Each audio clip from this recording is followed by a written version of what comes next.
Assalamualaikum warahmatullahi wabarakatuh. Asyhadu an la ilaha illallah wa asyhadu anna Muhammadan abduhu wa rasuluh. Allahumma sholli wa sallim wa barik ala sayyidina Muhammad wa ala alihi wa sahbihi wa salama. A'udzu billahi minasy syaithanir rajim. Bismillahirrahmanirrahim. Innahu ngala raja'ihil laqadir. Sesungguhnya Allah kuasa mengembalikan. Sesungguhnya Allah kuasa menghidupkan. Hasbunallah wa ni'mal wakil. Nikmal maulana wa ni'man nasyir. Inna lillahi wa inna ilaihi rajiun. La haula wa la quwata illa billahil azim. Subhanallahi wa bihamdihi. Subhanallahil azim. Astaghfirullahaladzim. Subhanallah bihamdihi. Subhanallahil azim. Astaghfirullahaladzim. Sallallahu ala Muhammad sallallahu alaihi wasallam. Pada kesempatan malam ini saya mengawali live streaming saya di TikTok saya yang baru di channel Kakung Purwadi. Untuk TikTok saya yang lain-lainnya sudah tidak saya pakai karena sandi atau paspornya itu rusak dan terblokir oleh orang-orang zalim dan batil, jadi tidak saya gunakan. Dan untuk YouTube saya yang subscribe-nya sudah 2000 pada awalnya, bahkan banyak sekali yang subscribe, saya ganti dengan YouTube yang baru nanti, yaitu dengan channel Kakung Purwadi juga.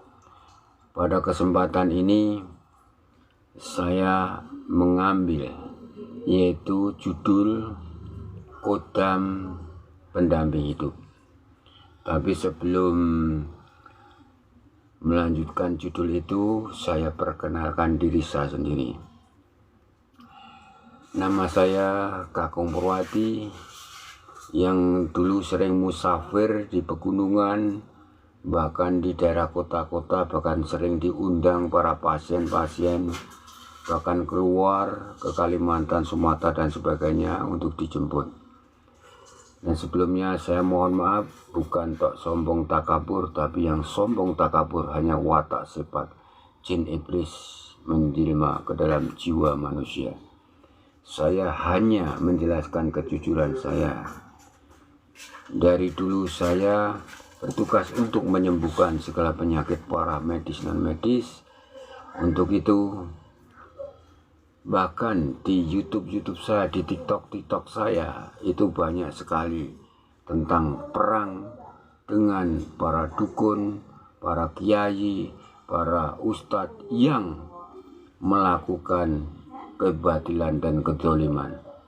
Dan di dalam video-video yang nyata di TikTok, di Facebook atau YouTube saya yang lama, banyak sekali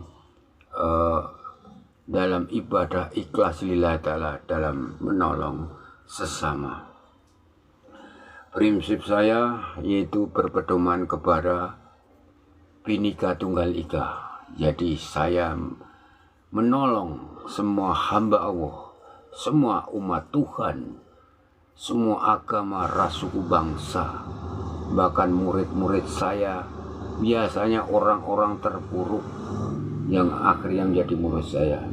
Umpamanya dari orang yang rusaknya hancur, kemudian bisa berdiri sehingga buka usaha bisnisnya lagi, kemudian keluarga yang hancur berantakan, kemudian jadi murid saya, kemudian hidupnya bahagia berkah kuasa Allah. Jadi biasanya umumnya murid-murid yang menjadi murid saya itu orang-orang yang terpuruk dan teraniaya. Bagi siapa saja ingin menjadi murid saya terima dengan tangan terbuka. Ya. Yang penting nawaitu lillahi ta'ala dan wajib berjiwa Bhinneka Tunggal Ika, menjaga toleransi semua agama. Ya, karena semua agama itu tujuannya apa? Menyembah pada Tuhan Yang Maha Esa, karena kita hidup di Indonesia. Dan bagi umat Islam yaitu menyembah Allah Subhanahu wa Ta'ala. Dan bagi umat Nasrani, Hindu, Buddha itu punya Tuhan juga. Dan nanti semua tujuannya akan ketemu satu titik, yaitu di langit yang paling tinggi. Ibaratnya kita ke Amerika gitu, kita bisa lewat bandara sana, bandara mana saja, nanti akhirnya bertemu di Amerika. Contohnya lagi, umpamanya pergi ke Monas, Jakarta, itu jalannya lain, tapi akhirnya ke Tugu Monas itu. Jadi semua agama itu sama saja, tujuannya adalah menyembah dan minta pada Tuhan Yang Maha Esa, itu pada Allah Subhanahu wa Ta'ala. Ya, jadi kita itu tidak usah bermusuhan, saling sok suci, sok bener, sok pinter, ya. Itu tidak baik. Belum tentu kita itu benar, padahal kita tidak benar. Yang penting prinsip kita jangan sombong, takabur. Ya, kita harus andap asor, jaga kesopanan.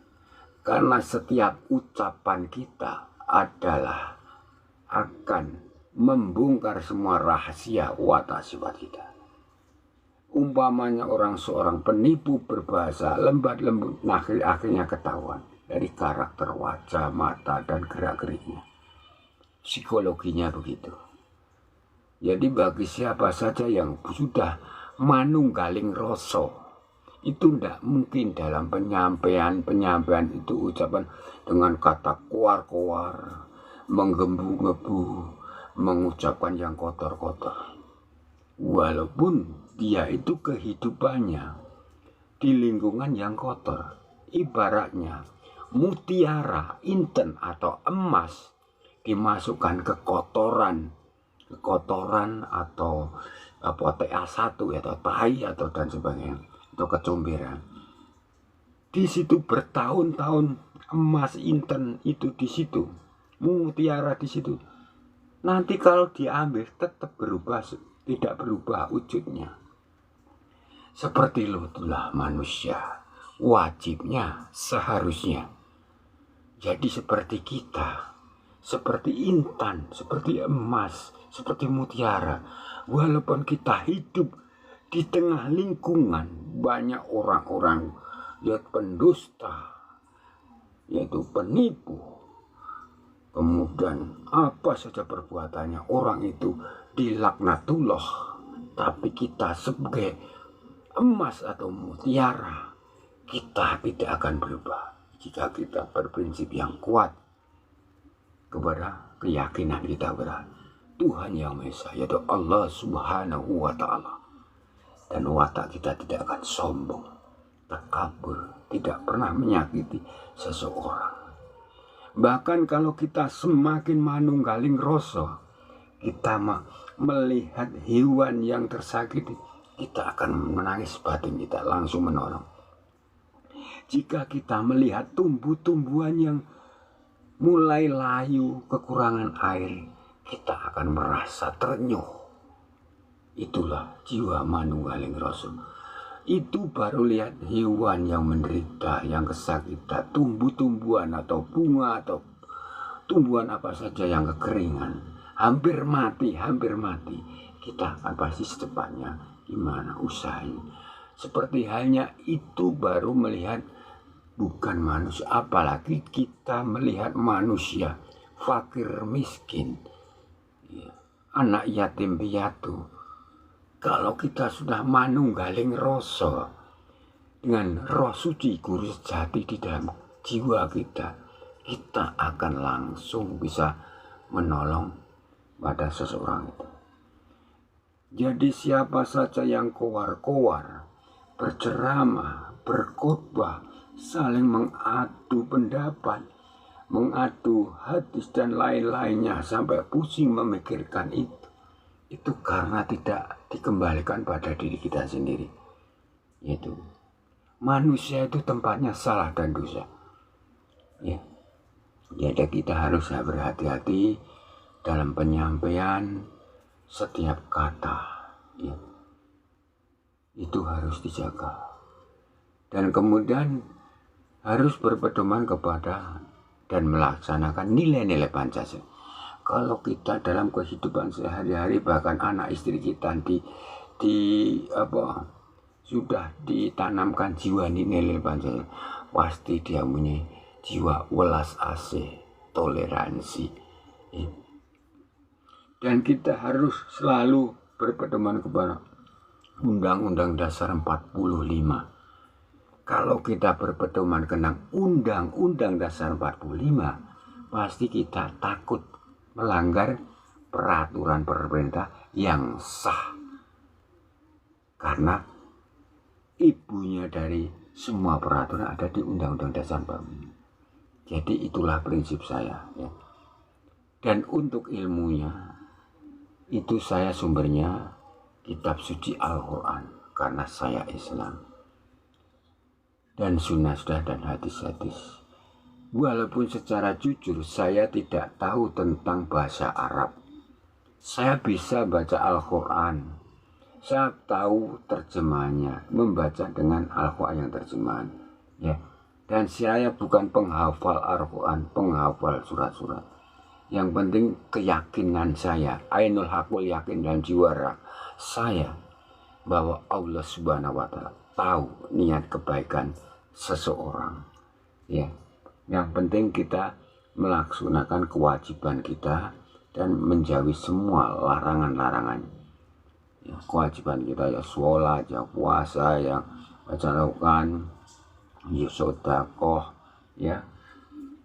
Dan kita harus berbuat baik, dan kita tidak boleh berjudi, kemudian minuman alkohol, mabuk-mabukan atau berfoya-foya, mencuri, menipu, berzina, dan lainnya dilarang agama.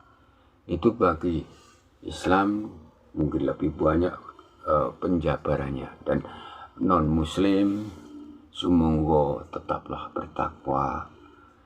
Non-muslim juga saudara kita, dia juga pasti menjauhi semua larangan-larangan dari Tuhannya, melaksanakan kewajiban-kewajiban yang diwajibkan oleh Tuhannya. Ya, jadi kita toleransi, hidup di negara Kesatuan Republik Indonesia, di NKRI ini. Untuk itu saya lanjutkan, itulah dasar-dasar saya setiap saya menyampaikan pada murid-murid atau tamu-tamu yang terpuruk. Bagi siapa saja yang melihat live streaming saya tentang kehidupan terpuruk, bisnis terpuruk, sumangga silakan datang, bisa konsultasi dengan saya. Nanti saya gembleng dalam waktu cepat ya. Boleh menginap di rumah saya, tapi harus konsultasi, konfirmasi, koordinasi dulu. Nanti nginep ya. Dalam jangka 1 malam itu, kalau ingin ketemu kodam pendampingnya ya, ada yang disebut ini kodam pendamping hidup. Kodam pendamping hidup itu dibagi ada 2 bagian ya. Kodam pendamping hidup itu yang lahir bersamaan ketika kita dilahirkan oleh ibu kita. Jadi keluar dari rahim ibu kita, pendamping hidup kita itu ikut keluar. Dan ada pendamping hidup, yaitu pendamping itu kodam pendamping. Kodam pendamping itu berada di luar tubuh kita. Kodam pendamping hidup yang ada di dalam tubuh kita, yaitu keberadaannya mengikuti dari waktu kita dilahirkan ibu kita, yaitu itu disebut sedulur papat limo pancer. Kalau orang sudah manunggaling rasa, itu bisa melihat wujudnya sendiri. itu belajarnya memang bertahun-tahun, bahkan sampai mati pun belum tentu bisa melihat kembarannya. Tapi bagi yang ingin belajar dengan saya, sumonggo, silahkan nanti belajar dengan saya, datang dengan saya, tapi harus koordinasi konfirmasi dulu ya. Untuk ini ketemu pendamping hidup, pendamping goib hidup, sedulur Bapak Limo Pancer ya, itu harus, yaitu bittaqullah, yaitu menjauhkan perbuatan yang dilaknat Allah. Satu, jika kita ingin melihat kembaran wujud kita, yaitu sedulur Bapak Limo Pancer, harus memperhawa nafsu, hawa nafsu kita. Kita sabar ya, walaupun kita diunek-unek gitu apa-apa ke, kalau ingin bertemu tetap sabar ya. Kemudian kita tidak boleh melakukan perbuatan mencuri, menipu, berzina, atau memainkan wanita, atau selingkuh dan lain-lain, kecuali dengan istrinya sendiri tidak apa-apa ya. Kemudian minum minuman keras, kahol, semua barang-barang yang dilarang agama itu dijauhkan. Dan selalu memperhawa nafsu, emosi kita harus dikontrol dulu. Dikontrol dulu, latihan. Setelah itu nanti sudah menap, sekalian Anda bisa menguasai, mengontrol emosi Anda ya. Itu baru bisa minta saran saya. Satu, ingin melihat kembaran kita, itu kodam berada sejak kita dilahirkan ibu kita, yaitu mandi keramas dulu, yaitu pada waktu jam 4 sore setelah sholat ngasar. Sholat ngasar kamu siapkan bunga 5 macam, yaitu kantil putih, kantil kuning, mawarnya jambon, kenanga melati. Itu dimasukkan ke dalam baskom atau ember di air yang bersih, tapi air mentah ya, jangan air matang, air bersih. Kalau baik minta dulu atau mencari dulu di sumur-sumur yang benar-benar bersih ya, kemudian pakai jeligen dibawa pulang, nggak apa-apa. Boleh dilakukan ini karena ini kan untuk keramas atau jamas suci, menghilangkan suker toning jiworogo ya. Di samping menghilangkan hadas besar dan kecil karena ingin mendekati peribadahan ya. Bunga itu nanti kelima itu dimasukkan ke ember atau baskom. Kalau di gua itu dicari gua, mencari dulu air yang bersih, nanti dimasukkan ke air situ, dimbelik gitu ya. Kubangan air yang bersih itu boleh juga dilaksanakan di situ, boleh. Di tengah hutan juga boleh. Di mana tempat boleh, yang penting tempatnya suci bersih, sekiranya tidak ada comberan dan kotoran najisnya. Setelah itu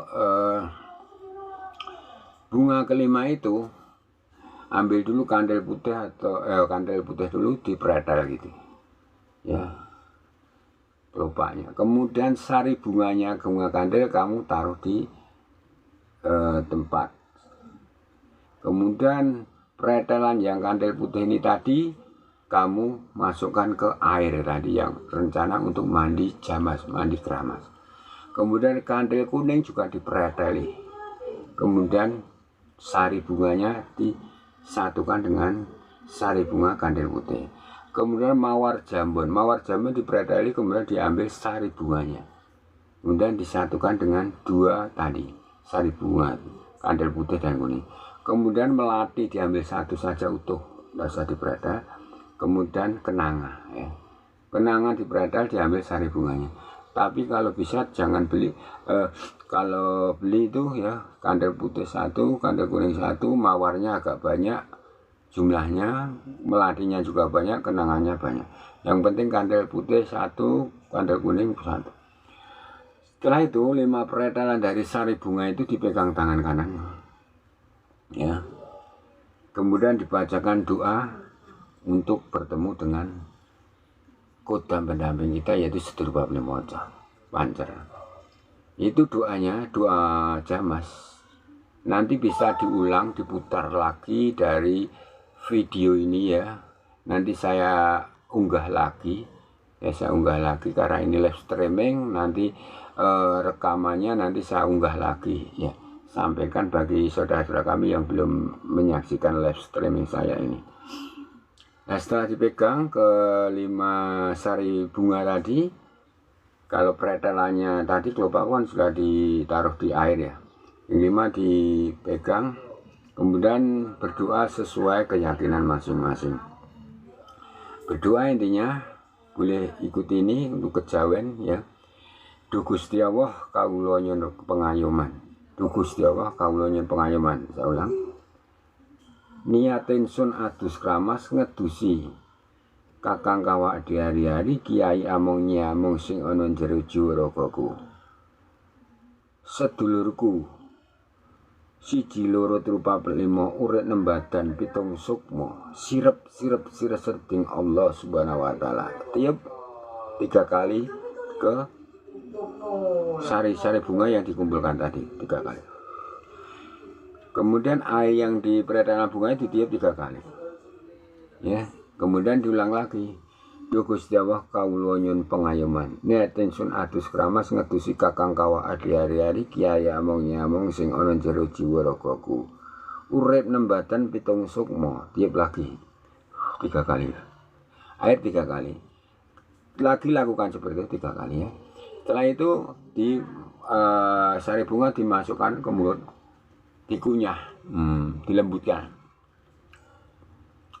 Setelah itu udah kunyah, air di baskom atau ember tadi kamu dingklok gitu, kamu minum 1 tengguk untuk menelan supaya kunyahan dari sari bunga ini bisa terlang.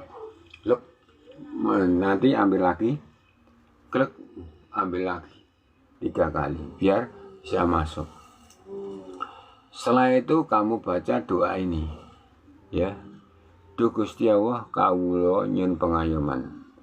Ingsun wahananing lanang jaya pangawes satra lanang jaya panusuraning Sang Hyang Handharani pura saliring kawerjar kadigayan warata kelawan kodrat ingsun hamijina la ilaha illallah Muhammad Rasulullah sallallahu alaihi wasallam. Ya. Setelah itu kemudian bagi yang umat Islam atau bagi non muslim itu langsung, karena tadi dilakukan jam 4 sekitar setengah 5 jam 5 mulai kamu masuk puasa ya. Puasanya ada, tinggal pilih, ada 3 puasa. Boleh dilakukan secara Ramadan itu. Jadi kalau cara Ramadan melakukannya mandi keramas tadi, yaitu sebelum sholat subuh ya, sekitar jam 3 malam udah mandi keramas, baru niat puasa seperti puasa Ramadan, yaitu sahur dulu sekitar jam 4, karena tadi kan mandi keramas jam 3, jam 4 mulai sahur, kemudian lebih 1/4 baru sudah masuk ke suasana puasa. Kemudian menjelang maghrib buka puasa ya. Cara itu dilakukan selama 7 hari ya. Kemudian puasa yang kedua caranya adalah puasa muteh, yaitu hari pertama yaitu diawali jam 4 sore tadi dah. Kemudian setengah 5 itu sudah membaca niat puasanya, kemudian mulai masuk puasa. Niatnya nanti disamakan aja. Kemudian yang ketiga itu puasa dengan cara boleh minum apa saja, yang penting tidak memabukkan, kopi, susu, kuah ya. Tapi tidak boleh secuil pun makan sesuatu. Itu setiap malam selama 7 hari 7 malam. putihnya tadi juga selama 7 hari 7 malam ya. Jadi setiap haus minum, setiap lapar minum, tapi tidak boleh makan secuil sedikit pun makanan atau sesuatu benda padat untuk dimasukkan, itu batal badar selama 7 hari 7 malam. Dan doanya adalah Duh Gusti Allah kawula nyun pangayoman sirullah gelantine Allah amangan cahya timbangan la ilaha illallah Muhammadur Rasulullah. Boleh juga Duh Gusti Allah kawula nyun pangayoman niaten sun poso cara Ramadan pamane gitu. Kemudian yang niat Duh Gusti Allah kawula nyun pangayoman niaten sun puasa mutih ya. Kemudian niaten sun saya puasa kodam. Kemudian belakangnya ditambahi sirullah gelantine Allah amangan cahya timbangan la ilaha illallah Muhammadur Rasulullah. Kemudian sudah masuk waktu puasa. Kemudian selama puasa itu malam harinya lakukanlah tirakat. Tirakat mengatur pernapasan ya. Mengatur pernapasan. Dilakukan setiap malam. Ya. Caranya sebelum itu bagi yang umat Islam boleh sholat taubat dulu. Sholat taubat dilakukan 1 kali aja. Terus malam berikutnya tidak usah pakai sholat taubat, tapi sholat hajat selalu. Jadi sholat hajat 2 rakaat selalu dilakukan. Tengah malam juga boleh, dikasih sholat tahajud dan witir juga boleh ya. Setelah itu latihan pernapasan dengan cara adalah tangannya boleh begini ya, boleh begini, boleh tangan ini begini di atas ini sila kita, terserah. Yang penting Anda bisa mengkusukkan, memfokuskan pikiran Anda di cokro aja sini. Jadi, matanya nanti kan terpejam, fokusnya di ujung hidung ini ya. Tapi untuk fokusnya untuk memasukkan sinar putih jadi di cokro mahkota. Cokro mahkota ini. Waktu latihan pertama adalah tarik nafas kuat, fokuskan tarik nafas seakan-akan menarik sinar putih masuk ke cokro mahkota umbun-umbun. Tarik nafas, difokus ke turun sini. Dek sampai ke cokro jantung sini. Berhenti, hentakkan ucapan la ilaha illallah. La ilallah. Yaitu 9 kali. La ilallah, la ilallah, la ilallah 9 kali ya. Setelah hentakkan kemudian dibuang sekitar yaitu 50% nafas kita. Tarik lagi, tarik, difokus ke seakan-akan sinar putih ada di sini lagi. Berhenti di sini, ucapkan lagi la ilaha 9 kali, kemudian dibuang air dengan fokus, dialirkan pikiran Anda, konsen Anda, nafas Anda disalurkan dari jantung ke perut, ke pusar, ke kelamin, ke dubur, kemudian ke belakang, ke kudalini ini, ke leher, keluar ke umbun-umbun ya, sekitar 50 kali.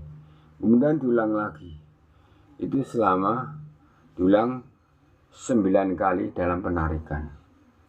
Nanti lebih jelasnya bisa sowan datang ke tempat saya. Kalau dijelaskan lewat telepon, WA itu kelamaan dan nanti banyak bertanya malah enggak. Silahkan datang ke saya, hubungi saya ya. Setelah sudah melatihan seperti itu, setelah latihan itu tadi fokuskan di sini, ya, ucapkan aja, la ilaha illallah, la ilaha illallah, terus, la ilaha, jangan dihitung, dalam batin tidak usah dihitung, la ilaha, la ilaha, la ilaha, terus, boleh juga Allahu, Allahu, Allahu, boleh juga baca surat Al-Ikhlas berulang kali, ya, baca apa saja yang menyangkut tentang Allah Subhanahu wa Ta'ala. Bagi yang non muslim, baca apa saja diulang-ulang sesuai keyakinan agama Anda, sesuai agama Nasrani atau Kristen, Katolik, Protestan, atau Hindu, Buddha, ya silakan baca diulang-ulang, difokuskan ke sini dan fokuskan di sini, nanti akan bergetar. Nanti kamu akan lama-lama akan melihat kayak TV hitam putih, bayangan di situ ada sinar tak gitu. Nanti lama buka jar, kamu berdiri di situ, kamu akan melihat dirimu sendiri di alam gaib. Biasanya di dalam situ nanti kamu akan masuk ke alam jin, ya. Seperti saya dulu masuk ke alam kubur.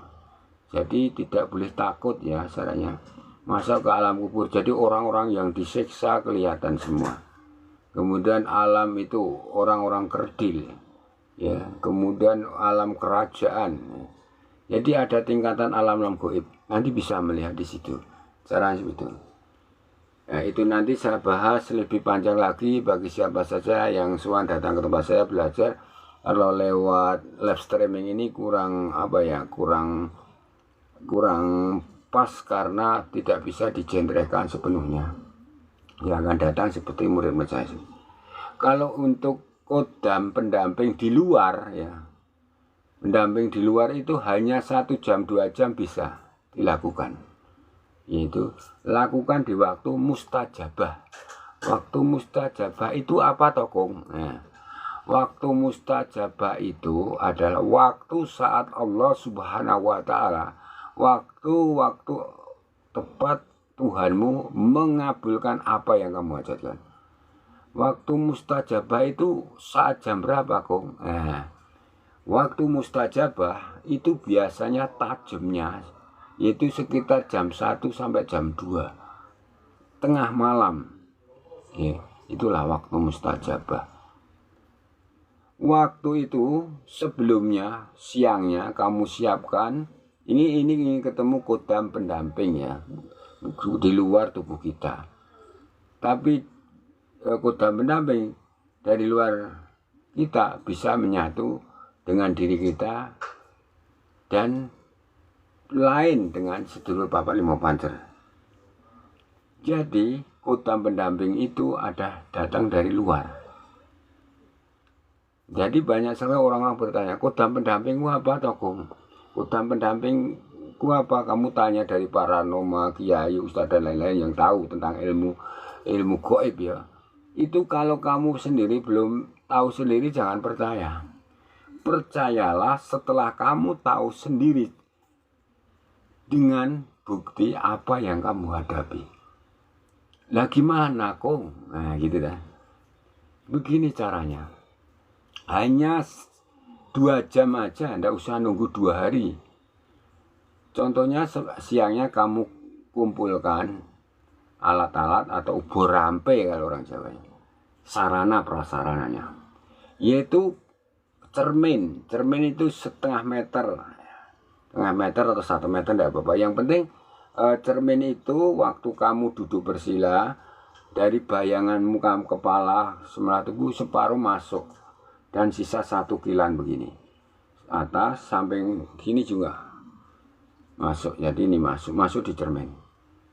Ya, 1 itu cermin caranya. Kemudian dupa atau dupa jiting atau itu 3 dibakar. Boleh kamu beli 1 set, yang penting butuhnya 3 saja dupa. Kemudian kemenyan sedikit aja, menyan madu boleh, menyan apa saja boleh, ya. Kemudian lilin warna merah. Kalau nggak ada lilin warna merah, lilin warna putih itu juga boleh.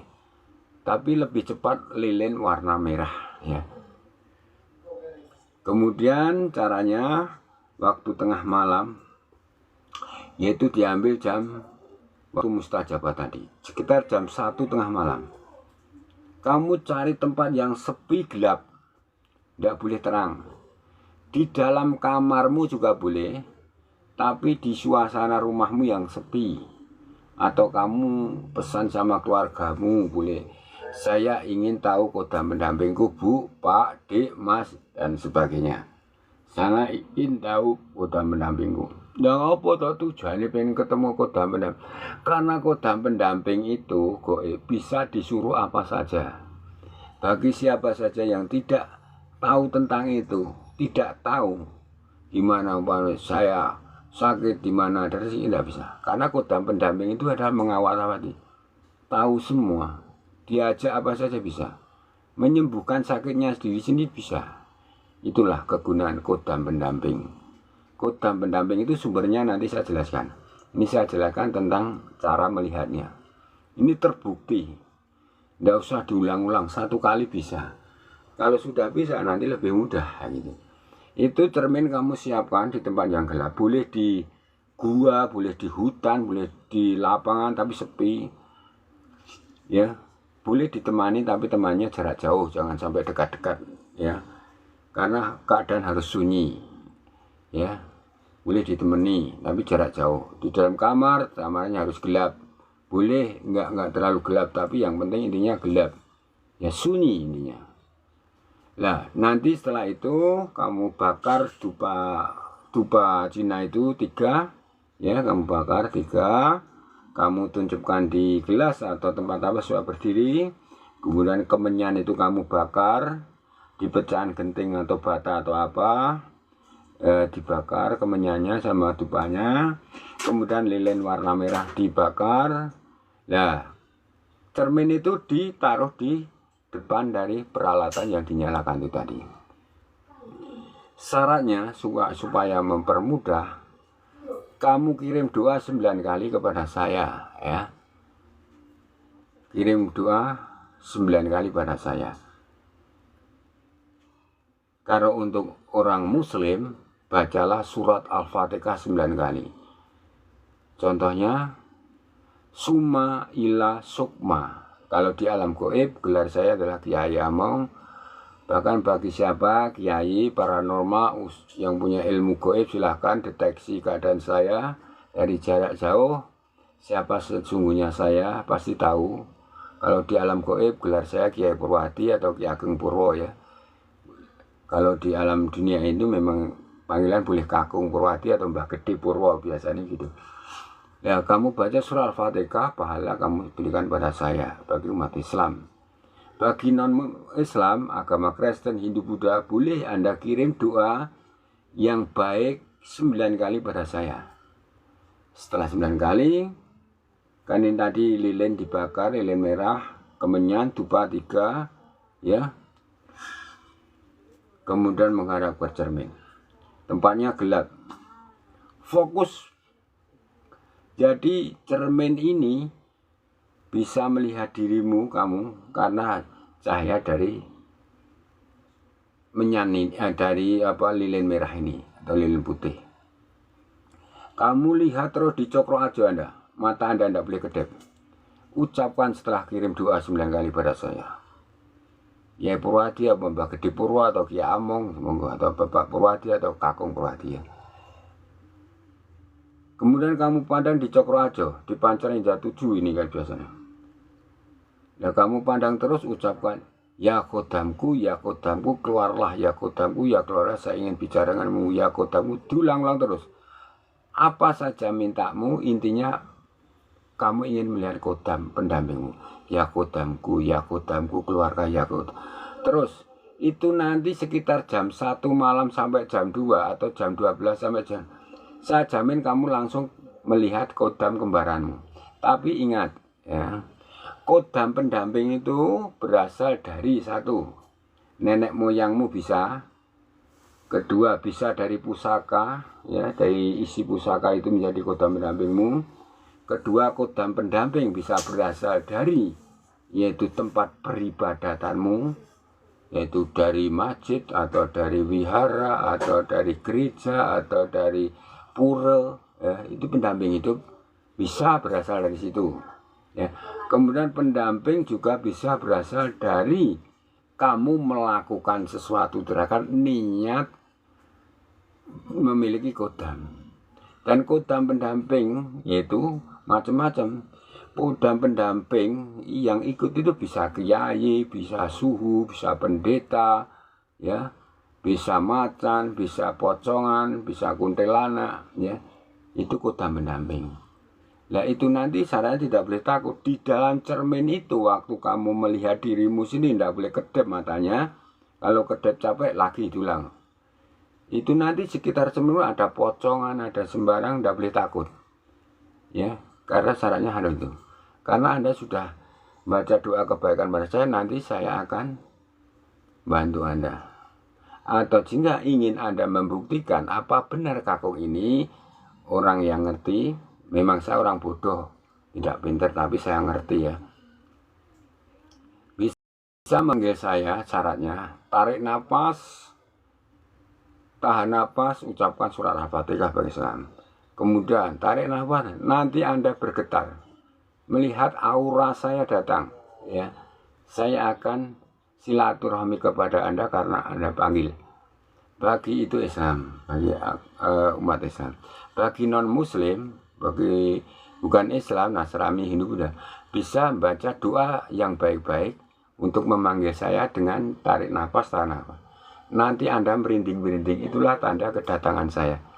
Ya, itulah fokus. Yang penting tidak boleh sombong takabur. Saya tidak suka orang yang sombong takabur pamer. Jadi setiap ucapan kata harus hati-hati karena sangat berbahaya setelah menguasai ilmu manunggaling rasa ya. Jadi adanya nerimo ing pandum ya. Karena pendamping bisa disuruh apa saja. Untuk itu, untuk seri selanjutnya akan lanjutkan lain waktu jika saya ke rumah saya. Ya, kalau di sini saya pakai pulsa biasa, kalau di rumah ada wifi jadi agak panjang kemarin. Untuk itu, salam rahayu kepada semua Persatuan Paranormal Indonesia, salam rahayu, dan salam kepada Kiai Ustadz, yaitu dari seluruh Indonesia, dan salam kepada Guru Besar Kiai Haji Al Ustadz Terbitar Muhammad Al Fatul Karim di Pondok Pesantren Maghrifat Billah Jombang. Assalamualaikum warahmatullahi wabarakatuh kepada saudaraku semua yang masih berpendidikan di Maghrifat Billah di Tebuireng. Assalamualaikum warahmatullahi wabarakatuh kepada saudara kami alumni yang sudah tersebar di Nusantara. Kita saling doa mendoakan, dungo di dungo. Semoga kita selalu diberkahi Allah Subhanahu wa Ta'ala dalam perjalanan kita ibadah mengharap pahala Allah Subhanahu wa Ta'ala. Barakallahi walhamdulillah wa la ilaha illallah wa akbar wa la haula wa la quwwata illa billah. Waalaikumsalam warahmatullahi wabarakatuh. Salam rahayu.